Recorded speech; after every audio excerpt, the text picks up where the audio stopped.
Hai guys, kembali lagi di channel aku. Kali ini aku akan menjelaskan kepada kalian mengenai refrigeran dan klasifikasi dari refrigeran. Jadi apa itu refrigeran? Refrigeran adalah zat yang mengalir dalam mesin pendingin atau refrigerasi atau mesin pengkondisian udara dalam AC yang berfungsi sebagai media pendingin dengan menyerap panas dari benda atau bahan lain sehingga mudah berubah wujudnya dari cair menjadi gas dan membuang panas ke benda atau bahan lain sehingga mudah berubah wujudnya dari gas menjadi cair. Artinya, refrigeran ini berfungsi sebagai heat exchanger dalam AC. Adapun klasifikasi dari refrigeran berdasarkan jenis senyawanya dibagi menjadi 7. Yang pertama, kelompok refrigeran senyawa halokarbon, yang mana diturunkan dari hidrokarbon atau HC, yaitu metana, etana, dan propana dengan mengganti atom-atom hidrogen dengan unsur-unsur halogen seperti klor, fluor, atau brom. Refrigeran halokarbon yang tidak mengandung atom klor disebut hidrofluorokarbon atau HFC. Contoh dari kelompok ini yaitu CCl3F atau trichlorofluorometan atau RS11 atau CFC11. Yaitu lagi CCI2F2 yaitu diklorodifluorometana atau R12 atau CFC12. Berikutnya CHCIF2 atau klorodifluorometana atau R22 atau HCFC22. Berikutnya C2C13F3 atau R113 atau CFC113. Berikutnya ada metana atau CH4 atau R50. Lalu ada etana C2H6R10 R170, yang berikutnya propana C38R290. Yang kedua ada kelompok refrigeran senyawa organik silane, yaitu diturunkan dari butana. Aturan penulisan nomor refrigeran adalah sama dengan cara penulisan refrigeran halokarbon tetapi ditambahkan huruf C sebelum nomor. Contoh dari kelompok ini yaitu RC316C4C12F6 1,2 atau yang disebut dengan dikloroheksafluorosilobutana. Yang berikutnya ada RC317 atau C4CIF7 atau kloroheptafluorosilobutana. Yang berikutnya ada R318 atau C4F8 atau yang disebut dengan oktafluorosilobutana. Lalu kelompok ketiga yaitu campuran zeotropik. Kelompok ini merupakan refrigeran campuran yang biasa terdiri dari campuran refrigeran CFC, HCFC, HFC, dan HC. Refrigeran yang terbentuk merupakan campuran tak bereaksi yang masih dapat dipisahkan dengan cara destilasi.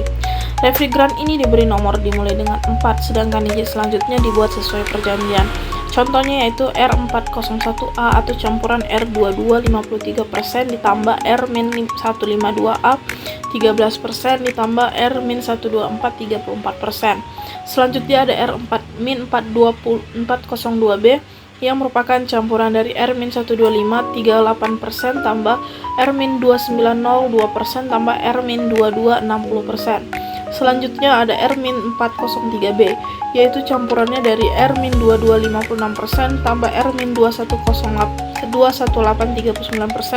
tambah R-290 5%. Refrigeran campuran zeotropik ini akan menguap dan mengembun pada temperatur yang berbeda. Hal ini akan menyebabkan terjadinya temperatur gelida baik di evaporator maupun di kondensor, yaitu refrigeran mengalami perubahan fasa pada tekanan konstan tetapi temperaturnya terus berubah. Lalu selanjutnya kelompok refrigeran campuran azeotropik, yaitu refrigeran campuran tak bereaksi yang tidak dapat dipisahkan dengan cara destilasi, yang mana artinya campuran ini harus dengan cara destilasi. Refrigeran ini pada konsentrasi tekanan dan temperatur tertentu bersifat azeotropik, yaitu artinya mengembun dan menguap pada temperatur yang sama sehingga mirip dengan refrigeran tunggal. Artinya dalam satu waktu akan terjadi penguapan dan pengembunan pada temperatur yang sama. Namun demikian pada kondisi terkonsentrasi temperatur atau tekanan yang lain, refrigeran ini bisa saja menjadi bersifat zeotropik. Artinya jika temperatur atau tekanan pada kondisi tertentu, refrigeran ini bisa bersifat zeotropik. Kelompok refrigeran ini diberi nomor dimulai dengan angka 5, sedangkan digit berikutnya dibuat sesuai dengan perjanjian. Contoh dari senyawa campuran refrigeran azeotropik ini yang pertama R-500 di mana campurannya terdiri dari R-12 73,8% tambah R-152A di mana campurannya sebanyak 26,2% yang disebut dengan temperatur azotropik ini sebesar 0 derajat Celcius.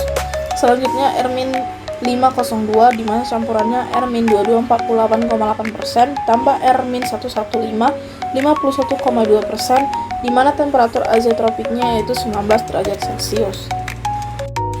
Selanjutnya, kelompok refrigeran senyawa organik biasa. Kelompok ini sebenarnya terdiri dari unsur CH dan lainnya. Namun demikian, cara penulisan nomornya tidak dapat mengikuti cara penomoran refrigeran halokarbon karena jumlah atom hanya jika ditambah dengan lebih satu dari 10 hingga angka kedua pada nomor refrigeran menjadi 2 digit. Sebagai contoh, butana yaitu terdiri dari senyawa C4H10 jika dipaksakan ditulis sesuai dengan cara penomoran refrigeran halokarbon, maka refrigeran ini akan bernomor M-3110 sehingga akan menimbulkan kerancuan. Nomor kelompok refrigeran ini dimulai dengan angka 6 dan digit lainnya dipilih sembarang berdasarkan kesepakatan. Contoh dari kelompok ini yaitu R-600 di mana yaitu butana dengan rumus senyawa CH3CH2 CH2 CH3. Selanjutnya R-600A isobutana di mana rumus senyawanya CH3 3 kali. R-610 yaitu ethyl ether di mana rumus senyawanya C2H5OC2H5. Selanjutnya R-611 yaitu metil format di mana rumus senyawanya HCOOCH3. Selanjutnya R-630 di mana metil amin di mana rumus senyawanya CH3NH2. Selanjutnya R-631 yaitu etil amin di mana rumus senyawanya C2H5NH2. Selanjutnya kelompok refrigeran senyawa anorganik yaitu diberi nomor dimulai dengan angka 7 dan digit selanjutnya menyatakan berat molekul dari senyawanya. Contohnya yaitu R702 yaitu hidrogen, R-704 yaitu helium, R-717 amonia, R-718 air, R-720 neon, R-729 udara, R-732 O2, R-740 argon, R-744 CO2, R-744 AN2O, R-764 SO2. Selanjutnya, senyawa organik tak jenuh. Kelompok ini mempunyai nomor 4 digit dengan menambahkan angka keempat yang menunjukkan jumlah ikatan rangkap di depan ketiga angka yang sudah dibahas dalam sistem penomoran refrigeran halokarbon. Contohnya yaitu R-1130 atau 1,2 dikloroetilen atau CHCI dengan rangkap 2 CHCI. Selanjutnya R-1150 etilen CH2 rangkap 2 CH2, R-1270 propilen yaitu C3H6. Selanjutnya ada solusi untuk pemilihan jenis refrigeran yang akan digunakan, yaitu dengan mempertimbangkan sifat berikut. Yang pertama, sifat termodinamika, kedua tingkat mampu nyala, ketiga tingkat racun, kelarutan dalam air, kelarutan dalam minyak pelumas, reaksi terhadap material komponen mesin, dan sifat-sifat dari fisiknya. Dengan memperhatikan sifat-sifat dari refrigeran tersebut, kita akan bisa memilih jenis refrigeran yang aman dan selamat untuk kehidupan kita. Karena refrigeran yang ada sekarang ini mampu mempengaruhi dari lapisan ozon yang dapat membahayakan kehidupan manusia. Sekian dari penjelasan klasifikasi refrigeran. Semoga bisa menambah ilmu dan wawasan kita mengenai refrigerator yang ada di AC. Karena AC merupakan salah satu peralatan yang sering digunakan dan banyak digunakan oleh masyarakat sekarang.